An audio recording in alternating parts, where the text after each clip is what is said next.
wabarakatuh.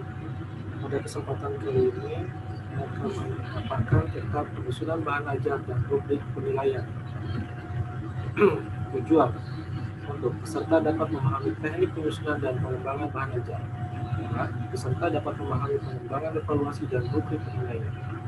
Pokok bahasa. 1. Teknik penyusunan buku sebagai bahan ajar. 2. Tahap pengembangan dan penyusunan buku sebagai bahan ajar. 3. Lembar evaluasi bahan ajar. 4.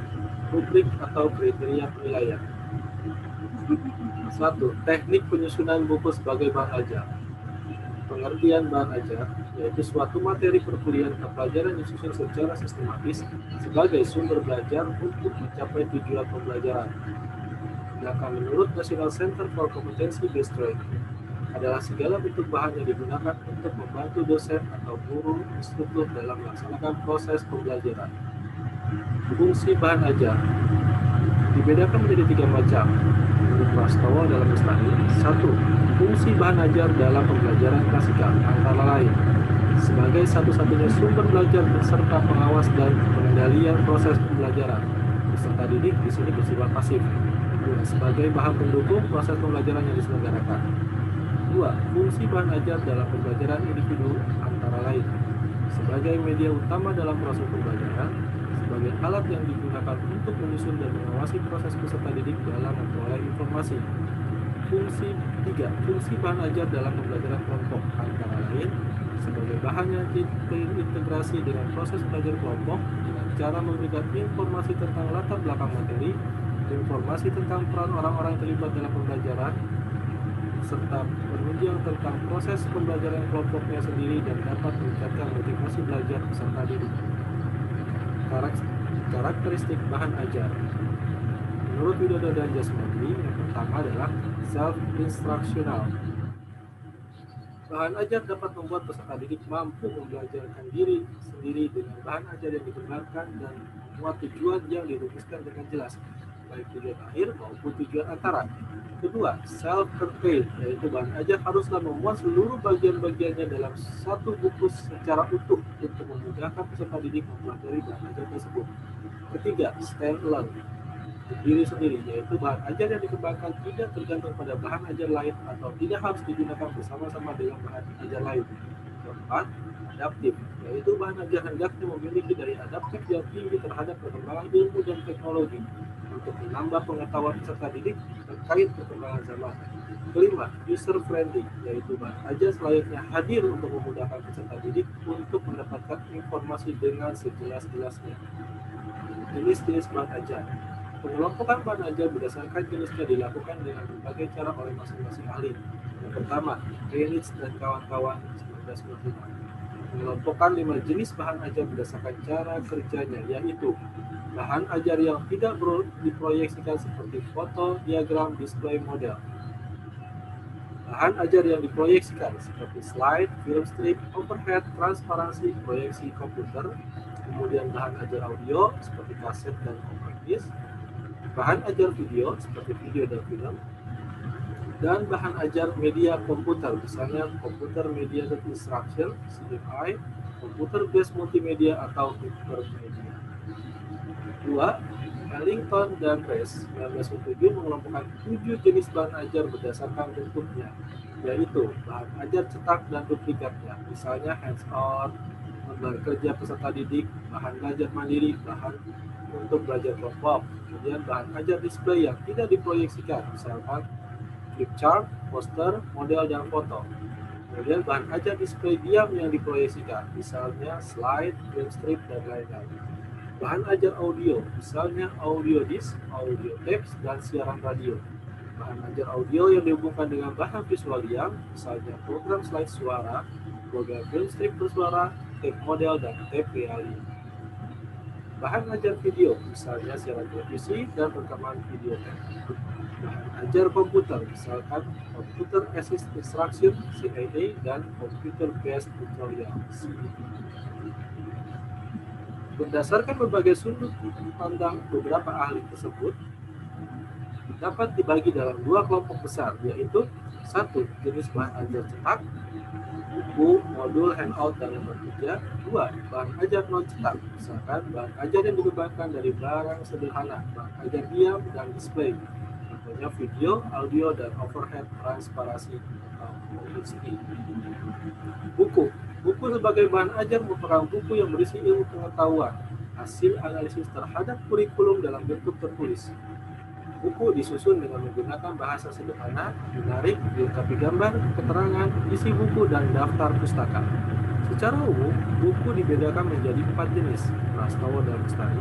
Pertama, buku sumber, yaitu buku yang dapat dijadikan rujukan, referensi, dan sumber untuk kajian ilmu tertentu. Biasanya berisi suatu kajian ilmu yang lengkap. 2. Buku bacaan, yaitu buku yang hanya berfungsi untuk bahan bacaan saja, misalnya cerita, legenda, novel, dan lain sebagainya. 3. Buku pegangan, yaitu buku yang bisa dijadikan pegangan guru atau dosen atau pengajar dalam melaksanakan proses pengajaran. 4. Buku ajar atau buku teks, yaitu buku yang disusun untuk proses pembelajaran dan berisi bahan-bahan atau materi pembelajaran yang akan diajarkan. Selanjutnya, handout adalah bahan tertulis yang disiapkan untuk memperkaya pengetahuan peserta didik. Prastowo dan Lestari. Guru atau dosen dapat membuat handout dan beberapa literatur yang memiliki relevansi dengan kompetensi dasar yang akan dicapai oleh peserta didik. Kemudian modul adalah bahan ajar yang ditulis dengan tujuan agar peserta didik dapat belajar secara mandiri, tanpa atau dengan bimbingan guru, dosen. Oleh karena itu, modul harus berisi tentang petunjuk belajar, kompetensi yang akan dicapai, isi materi pembelajaran, informasi pendukung, pelatihan soal, petunjuk kerja, evaluasi, dan balikan terhadap evaluasi. Kemudian lembar kerja peserta didik atau dikenal dengan LKS adalah materi ajar yang sudah dikemas sedemikian rupa secara terstruktur dan terarah, membuat materi, ringkasan, dan tugas yang berkaitan dengan materi, sehingga peserta didik diharapkan dapat belajar secara mandiri. Teknik penyusunan bahan ajar cetak. Beberapa ketentuan dalam teknik penyusunan bahan ajar cetak antara lain: judul atau materi yang disajikan dalam bahan ajar harus memuat kompetensi dasar atau materi pokok yang dicapai oleh peserta didik selama mengikuti proses pembelajaran. Menyusun bahan ajar cetak, setidaknya ada 6 hal yang perlu dipahami, yaitu 1. Susunan tampilan belajar jelas dan menarik. Pada aspek susunannya, bahan ajar cetak sebaiknya disusun dengan urutan yang mudah, judul yang singkat dan padat, terdapat daftar isi, struktur repetitifnya jelas, serta terdapat rangkuman dan tugas pembaca. 2. Bahasa yang mudah. 3. Mampu menguji pemahaman. 4. Adanya stimulan, seperti menarik untuk dilihat, serta tulisan yang ada pada bahan ajar cetak mendorong pembaca untuk berpikir dan menguji stimulan. Nyaman untuk dibaca dan disajikan terstruktur. 6. Materi instruksional, menyangkut pemilihan teks, bahan kajian, dan lembar kerja atau worksheet. Pengembangan bahan ajar ini perlu dilakukan untuk membangun situasi pembelajaran secara dinamis dan tercapainya tujuan pembelajaran. Di sini terlihat adanya pemilihan pembelajaran dan media pembelajaran dan alat evaluasi yang akan digunakan, kemudian pengelolaan kelas, instruksi pembelajaran, karakteristik isi pesan pembelajaran yang akan disampaikan agar tidak salah dalam pemilihan strategi pembelajaran. Pada saat pembelajaran akan dilaksanakan, hendaknya seorang tenaga pendidik yang profesional harus memahami keterkaitan ini semua. Tujuan pengembangan bahan ajar. 1. Menyediakan bahan ajar yang sesuai dengan kebutuhan kurikulum. 2. Menyediakan bahan ajar dengan mempertimbangkan kebutuhan peserta didik. 3. Membantu peserta didik memperoleh alternatif bahan ajar selain buku teks yang sulit diperoleh. 4. Memudahkan dalam melaksanakan pembelajaran. Sebaiknya, bahan ajar yang didesain secara lengkap, memuat isi dan ilustrasi yang menarik, akan menstimulasi peserta didik untuk memanfaatkan bahan ajar sebagai sumber belajar. Bahan ajar dapat berperan sebagai bahan belajar mandiri apabila bahan pembelajaran didesain secara lengkap. Dan terakhir, bahan ajar dilengkapi dengan tujuan pembelajaran atau kompetensi yang akan dicapai. Materi pembelajarannya diuraikan dalam kegiatan belajar, ilustrasi media, prosedur pembelajaran, latihan yang harus dikerjakan dilengkapi rambu jawaban, tes formatif dilengkapi dengan kunci jawaban, umpan balik, daftar pustaka. Selanjutnya, prinsip pengembangan bahan ajar. Yang pertama ada relevansi atau kesesuaian. Bahan ajar relevan dan memiliki keterkaitan dengan pencapaian CV. Konsistensi atau keajigan. Keajigan antara bahan ajar dengan CV yang harus dikuasai mahasiswa. Misalkan, CV yang harus dikuasai mahasiswa 4 macam, maka bahan ajar yang harus diajarkan juga harus meliputi 4 macam. Ketiga, adekuasi atau kecukupan. Cukup memadai dalam membantu mahasiswa menguasai CV yang diajarkan. Bahan ajar tidak boleh terlalu sedikit dan tidak boleh terlalu banyak. Selanjutnya, langkah pemilihan. Pertama, mengidentifikasi CV yang menjadi acuan atau rujukan pemilihan bahan ajar. Kemudian, mengidentifikasi jenis-jenis materi bahan ajar. Memilih bahan ajar yang relevan dengan CV yang telah teridentifikasi. Kemudian, memilih sumber bahan ajar. Cakupan isi bahan ajar harus melingkupi aspek pengetahuan seperti fakta, konsep, klasifikasi, prinsip, penerapan dalil hukum, dan prosedur atau langkah-langkah mengerjakan sesuatu secara urut. Dan juga harus melingkupi aspek keterampilan yang berupa kemampuan mengembangkan ide, memilih dan menggunakan bahan, menggunakan peralatan dan teknik kerja. Dan yang terakhir adalah aspek nilai atau sikap. Nilai kebersamaan, nilai kejujuran, nilai kasih sayang, tolong-menolong, semangat dan minat belajar, semangat bekerja, mau menerima pendapat orang, harus pula dikembangkan. Ruang lingkup atau scope, yaitu yang pertama keluasan, wide, menggambarkan berapa banyak materi atau isi yang dimasukkan ke dalam suatu bahan pembelajaran. Kemudian kedalaman atau deep, seberapa detail konsep-konsep yang harus dipelajari atau dikuasai oleh mahasiswa. Urutan bahan ajar atau sequence-nya. Pertama adalah pendekatan prosedural, menggambarkan langkah-langkah secara urut sesuai dengan langkah-langkah melaksanakan suatu tugas. Kedua, pendekatan hierarkis, menggambarkan urutan yang berjenjang dari mudah ke sulit atau dari yang sederhana ke yang kompleks. Teknik penyusunan buku ajar. Buku ajar atau buku daras adalah buku teks yang digunakan sebagai standar pada mata kuliah atau pelajaran tertentu. Buku ajar memiliki karakteristik, yaitu 1. Sumber materi ajar, 2. Referensi baku mata kuliah atau pelajaran tertentu, 3. Disusun sistematis dan sederhana, 4. Terdapat petunjuk pembelajaran. Buku ajar juga harus mengikuti keamanan nasional, artinya isi, cara penyajian, bahasa, dan ilustrasi dalam buku ajar selaras dan tidak bertentangan dengan peraturan perundang-undangan yang berlaku. Dan isi buku ajar, yaitu dalam menyusun isi buku pelajaran sebaiknya memuat sekurang-kurangnya bahan pelajaran minimal yang harus dikuasai peserta didik, sesuai dengan kurikulum yang berlaku, relevan dengan tujuan mata pelajaran, memiliki nilai kebenaran ditinjau dari struktur keilmuan, sesuai dengan perkembangan teks, dan yang terakhir kedalaman dan keluasan isi buku sesuai dengan jenjang pendidikan. Cara penyajian, urutan uraian atau sequence-nya pun teratur. Dan yang kedua, penahapan penyajian. Yang pertama, sederhana ke kompleks, mudah ke sukar atau sulit. Ketiga, saling memperkuat bahan kajian terkait. 4. Menarik minat dan perhatian peserta didik. 5. Menantang dan merangsang peserta didik untuk mempelajari buku. 6. Pengorganisasian dan sistematika penulisan, memperhatikan aspek kemampuan peserta didik atau CAP. Selanjutnya adalah bahasa yang digunakan. 1. Menggunakan bahasa Indonesia yang benar dan baku.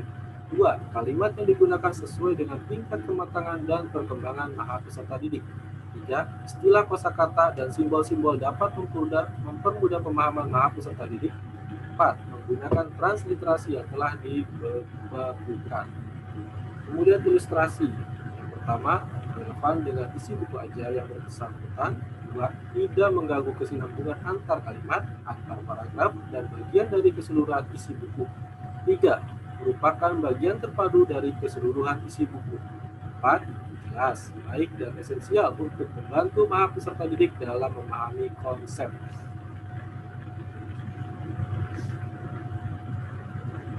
Secara sistematis, langkah dalam menulis buku ajar.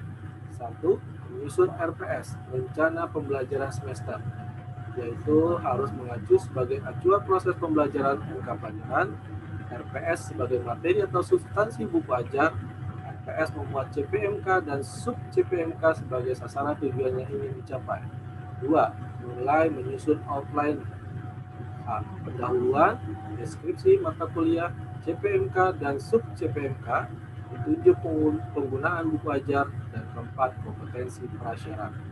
Kemudian bagian isi, berisi judul, topik pembelajaran, uraian tentang tujuan kegiatan pembelajaran, materi pembelajaran, kesimpulan dari materi pembelajaran, tugas, evaluasi atau tes formatif, dan kunci jawaban jumlah bab sesuai jumlah kegiatan pembelajaran. C. Bagian akhir bisa berisi daftar pustaka, glosarium atau daftar singkatan kata wajib untuk dosen ya. Kemudian indeks, 4 lampiran sesuai dengan kebutuhan MK, 5 biografi penulis. Perlengkapan buku ajar seperti cover, jadi bentuk besar buku, kemudian lembar persembahan atau bila dibutuhkan, kemudian kata pengantar dan daftar isi. Mengembangkan evaluasi penilaian. Penilaian adalah mengambil suatu keputusan terhadap sesuatu dengan ukuran baik buruk. Penilaian bersifat kualitatif, persyaratan naratif dalam kata-kata. Penilaian terhadap bahan ajar sangat penting untuk memperbaiki kualitas bahan ajar. Bahan ajar yang berkualitas menjadi sumber belajar peserta didik dapat menunjang keberhasilan belajar. Penilaian adalah bagian dari proses pembelajaran, sebagaimana siklus berikut. Rancangan pembelajaran dan luaran output. Pada rancangan itu harus memperhatikan profil dari lulusan, CPA-nya, capaian lulusan, kemudian mata kuliah, dan rangkaian mata kuliah atau struktur kurikulum. Semuanya ini akan terangkum dalam rancangan pembelajaran semester. Kemudian proses pembelajaran, di situ terdiri dari proses dan asesmen, di mana dosen, mahasiswa, dan sumber belajar saling terintegrasi di dalam lingkungan sarana dan prasarana. Outputnya berupa lulusan memiliki kemampuan sesuai capaian pembelajaran lulusan atau CPL. Penilaian terhadap bahan ajar juga dapat memperbaiki kebutuhan belajar mahasiswa sesuai konteksnya. Di sini desain pembelajaran, adanya analisis, kemudian design, development, implementation, dan evaluation. Beberapa aspek penting yang dinilai dari bahan ajar adalah 1. Materi atau isi, 2. Penyajian materi, 3. Keterbacaan, 4. Teks wacana dan gambar ilustrasi, 5. Kebahasaan. 2. Penyajian. Aspek penyajian ini dapat dijabarkan menjadi sub-aspek. 1. Tujuan atau indikator penyajian pembelajaran dinyatakan secara jelas. Yang meliputi menyebut tujuan atau indikator pembelajaran pada setiap unit, mengarahkan pembelajaran pada penguasaan keterampilan berbahasa. 2. Penyajian bahan ajar secara terintegrasi dan sesuai dengan karakteristik pembelajar. A. Menyajikan keterkaitan keterampilan berbahasa sekurang-kurangnya 2 keterampilan. B. Menyajikan bahan ajar yang beranjak dari bahasa lisan pada kelas rendah dan berlanjut ke bahasa tulis pada kelas tinggi.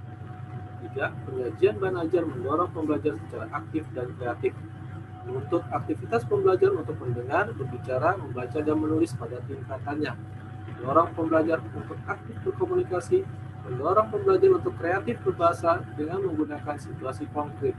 D. Mendorong pembelajar mencurahkan waktu lebih banyak dalam mengerjakan latihan. 3. Keterbacaan, yaitu tingkat kemudahan bahasa, kosakata, kalimat, paragraf, dan wacana, bagian dari kelompok atau tingkatan peserta didik. Yang pertama, kata, memuat kosakata konkret, memuat kosakata yang dekat dengan pengetahuan dan lingkungan pembelajar, memuat kosakata yang mudah dilafalkan. Kedua, kalimat, membuat kalimat sederhana lebih banyak, membuat kalimat aktif lebih banyak, membuat kalimat alternatif, kalimat pernyataan positif lebih banyak.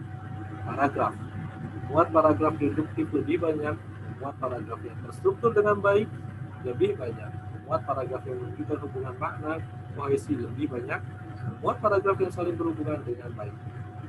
4. Teks atau wacana, membuat wacana deskriptif lebih banyak, mengandung wacana berbentuk prosedur lebih banyak, mengandung wacana terstruktur dengan baik, mengandung wacana yang berkaitan dengan kebutuhan pembelajar. 4. Teks atau wacana dan gambar ilustrasi. Isi teks atau wacana tidak mengarah kepada agama atau keyakinan tertentu. 2. Isi teks atau wacana tidak mengarah kepada latar belakang suku tertentu. 3. Isi teks atau wacana tidak mengarah kepada strata sosial tertentu maupun kepada gender tertentu. 5. Kebahasaan, yaitu sarana penyampaian dan penyajian bahan yang menjadi ukuran kualitas bahan ajar. 1. Teks menggunakan tata bahasa yang tepat, instruksi jelas dan mudah dipahami, menggunakan struktur yang tepat, latihan yang dikembangkan menggunakan tata bahasa yang baik dan benar secara tata bahasa. Teori penilaian dalam pengembangan bahan ajar. Dalam pengembangan bahan ajar, Dick dan Kelly yang dinilai dan diperhatikan yakni 1. Memperhatikan motivasi belajar yang diinginkan. 2. Kesesuaian materi yang diberikan. 3. Mengikuti suatu urutan yang benar. 4. Berisikan informasi yang dibutuhkan dan adanya latihan praktek. 6. Dapat memberikan umpan balik. 7. Tersedianya tes yang sesuai dengan materi yang diberikan. A. Tersedia petunjuk untuk tindak lanjut ataupun kemajuan untuk pembelajaran. B. Tersedia petunjuk bagi peserta didik untuk tahap-tahap aktivitas yang dilakukan. C. Dapat mengingat dan ditransfer. Menurut Haryanto, dalam penilaian bahan ajar terdapat beberapa aspek yang terkandung di dalamnya, antara lain 1. Konsep, suatu ide atau gagasan atau suatu pengertian yang umum. 2. Prinsip, suatu kebenaran dasar sebagai titik tolak untuk berpikir atau merupakan suatu petunjuk untuk berbuat atau melaksanakan sesuatu. 3. Fakta, sesuatu yang terjadi atau yang telah dikerjakan atau dialami, mungkin berupa hal, objek, atau keadaan, bukan sesuatu yang diinginkan atau pendapat atau teori. 4. Proses, serangkaian perubahan, gerakan-gerakan perkembangan. 5. Nilai, suatu pola, ukuran, atau merupakan suatu tipe atau model. 6. Keterampilan adalah kemampuan berbuat sesuai dengan sesuatu dengan baik. Validasi kelayakan bahan ajar yang dikembangkan dilakukan dengan cara 1. Uji coba keterbacaan atau readability bahan ajar. 2. Penilaian bahan ajar secara keseluruhan oleh pengguna sasaran. 3. Uji terhadap capaian skor hasil belajar. Proses evaluasi bahan ajar. 1. Komponen kelayakan isi mencakup A. Kesesuaian dengan kompetensi yang ingin dicapai. B. Kesesuaian dengan perkembangan anak. C. Kebenaran substansi materi pembelajaran. D. Manfaat untuk penambahan wawasan. E. Kesesuaian dengan nilai moral dan nilai-nilai sosial. 2. Komponen kebahasaan mencakup keterbacaan, kejelasan informasi, kesesuaian dengan kaidah bahasa Indonesia yang benar, dan pemanfaatan bahasa secara efektif dan efisien, jelas dan singkat. 3. Komponen penyajian mencakup kejelasan tujuan, indikator yang ingin dicapai, urutan sajian, pemberian motivasi daya tarik, interaksi, pemberian stimulus dan respon, dan terakhir kelengkapan informasi. 4. Komponen kegrafikan mencakup penggunaan font, jenis dan ukuran, layout dan tata letak, ilustrasi, gambar, foto, dan desain tampilan. 5. Variabel dalam evaluasi. Idealnya, evaluasi dilakukan untuk semua aspek yang menyangkut kualitas bahan ajar cetak, materi, biaya, dan distribusi. Ada kalanya tidak dapat melakukan evaluasi yang lengkap karena alasan kebutuhan atau kendala lain.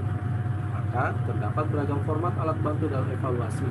Setiap format evaluasi memiliki fokus utama yang disesuaikan dengan alasan dilakukannya evaluasi dan memperhatikan media bahan ajar yang dievaluasi. Ini beberapa contoh evaluasi untuk media cetak sebagai judul, sumber, yang dinilai dari rating, kesesuaian dengan kurikulum, yang nanti dinilai tinggi, sedang, rendah, kemudian kasih komentar.